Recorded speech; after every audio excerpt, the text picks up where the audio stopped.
سب دعا کریں ایک دوسرے کے لیے کہ اللہ آپ کو اتنا عطا فرمائے جتنی اس کی شان ہے، اللہ آپ کی اتنی خطائیں معاف فرمائے جتنا وہ رحمان ہے، اور اللہ آپ کو آزمائشوں سے اتنا محفوظ رکھے جتنا وہ مہربان ہے۔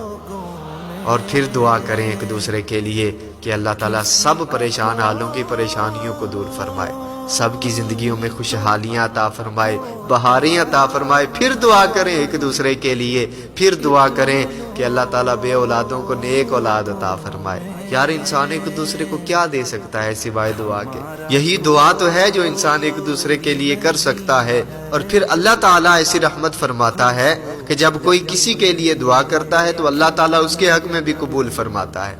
اور پھر دعا کریں سب سے میٹھی اور سب سے پیاری اور بڑی دعا کہ اللہ تعالیٰ اس سال ہر مسلمان کو بیت اللہ شریف اور گنبد خضرا کی باادب حاضری نصیب فرمائے۔